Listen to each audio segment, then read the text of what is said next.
Hello people of YouTube, my name is Anthony Coach. I'm a guitar teacher teaching people across a load of different age ranges and across loads of different genres. And over the years I've come to recognise one main mistake that I see beginners make all the time. And if you want to find out what it is and get some tips on how best to avoid it, then stick around.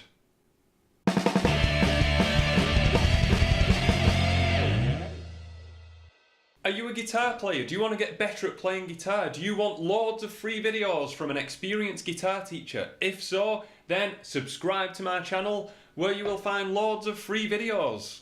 So, here we go. The number one mistake that I think that beginner guitarists make, and it is this: practicing the guitar too fast. Now, when I talk about people practicing too fast, I'm not just talking about shredders out there. I'm talking about people across all genres. If you're learning a chord progression, those chord changes, if you're practicing too fast, you're making those chord changes 10 times more difficult for yourself. If you're practicing a riff, you're making it much more difficult by playing it too fast. But then yes, obviously, if you are wanting to do the shred kind of stuff and you want to play like heroes, and you're not quite there yet, and you're pushing too much, it's a mistake. And therein lies the problem. When you watch YouTube videos of incredible guitar players, when you listen to your favourite bands, and you get these riffs or guitar solos or chord progressions that you know really, really well, and they are the reason that you've decided to play the guitar, it's all too tempting to try and play them up to speed with the track. So generally, what usually happens is you push yourself, you really push to try and play it up to speed to match what you've got in your head. And this is never a good idea. It seems like it will be because they're playing it fast, so you've got to push, you've got to sweat, you've got to tense up, you've got to really try your hardest to get these really fast things, and it just doesn't happen like that.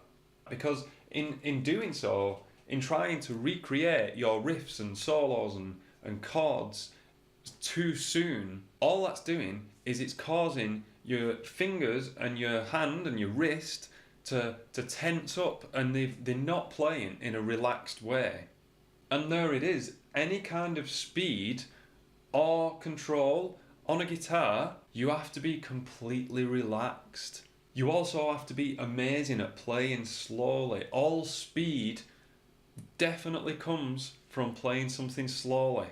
So, you know, it's counterproductive to play too fast, to practice something too fast because it is a fast song, or because maybe you're not quite ready to play a song yet, so you're kind of pushing and tensing. It's counterproductive. Eventually, it's going to slow you down. It's weird, but it's true. If you play something super, super fast and you can just about manage it, chances are you're gonna level off. You're gonna reach a speed in your playing, and you're gonna level off there because you've just spent years or months or whatever training your hands to be tense at one speed, probably a fast speed, but one speed. And you're gonna find that you're gonna have to undo a lot of bad habits if you ever want to get really, really fast. Hey.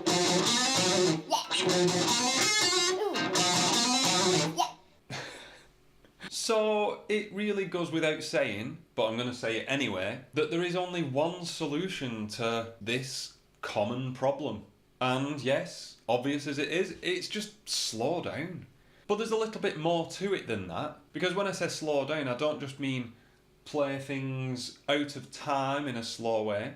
I mean slow it down, but keep the rhythm in there. You know, if you're playing a solo or a riff, playing it super, super slow can throw you off in terms of rhythm. So when I say play slow and slow things down, don't take that to mean to always just play everything out of time. If it's a memorable or rhythmic lead part or riff or strumming pattern, you have to slow it down relatively. You can't just play extremely slowly out of time. That's going to sound weird.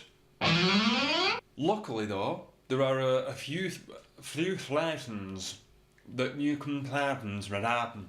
Luckily though, there are a few options for you to do. First and foremost, and my favourite and by far the most popular, spanning hundreds of years, probably hundreds of years, maybe thousands, is that daft? Anyway, the most popular and well used method of slowing down on a guitar but keeping the rhythm is the metronome. And there is something that I find myself saying as a teacher always to all my students, and it is this: there is no such thing as a brilliant musician that has never practiced with a metronome.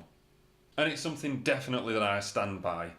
And you just set that click to a nice manageable tempo that is comfortable for your hands to play, and you teach your hands to play something with complete ease. Doesn't matter how slow it is, no one's listening. Only then do you lift up the tempo. And what that does is it trains your hands to keep relaxed through those ultra fast speeds. Far more effective than skipping a few BPM and pushing yourself and creating tension. Tension is the enemy of speed. So yes, there's the metronome. There is also, if you've got a movie player, Windows movie player, or media player, whatever it's called, if you right click on it and press enhancements, you can slow down songs and videos and you can play along to them. It's got a little slider so you can do it in graduation from a bit slow to not quite that slow to moderate up to speed, and you can even go it, you can even put it faster. YouTube itself, if you look just there, you'll be able to see a cog. That is the settings wheel or settings cog. Press it and it says speed. You can slow this video down and it makes me sound drunk because I'm slurring my speech. But if I were playing guitar, the best thing about it is it keeps the pitch. It doesn't slow it down and take the pitch down with it. Like this program that I use to edit my videos does. But it retains the pitch. And that is essential for us to practice. So we're in key, we're still in key, but it keeps your rhythm. Your riffs are gonna sound really slow and maybe not quite like how you know them, but it's gonna be loads easier to get up to speed. And when you do get up to speed, your rhythm is gonna be bang on in time. Now, don't worry, this doesn't last forever. This stage doesn't last forever. If you're a complete beginner and you're getting frustrated and you watch videos and you're going to find this across the board, that it'll tell you to slow down. It can be frustrating, really frustrating, because you've got your guitar, you've got your gear, you want to play these songs, you want to play all your favourite songs and amaze your friends. But then everyone's saying you've got to slow down first. And then you think, but they don't sound like the riffs anymore. It doesn't last forever. Get through this initial stage of slowing riffs down, and then eventually you will reach a level where you can pretty much pick up any riff. With enough practice, you will be able to pick up most riffs if they aren't super tricky or meant to be really challenging and difficult and, shreddy or something. You will be able to pick it up quicker. But it takes this process that I've explained, takes doing that loads and loads. Loads and loads. But it's definitely worth it. Your rhythm will be second to none. Your mastery of the guitar will come. So there you go, I've been Anthony Couch, and you need to practice loads and loads and loads. I do, my students do, so you do too. And if you want more videos just like this one, then subscribe to my channel.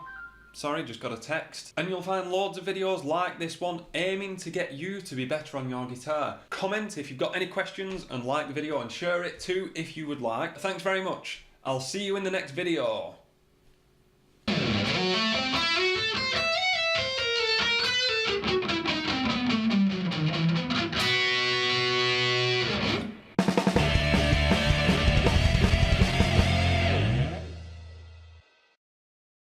I'm a guitar teacher teaching loads and loads of people across all age ranges and loads and different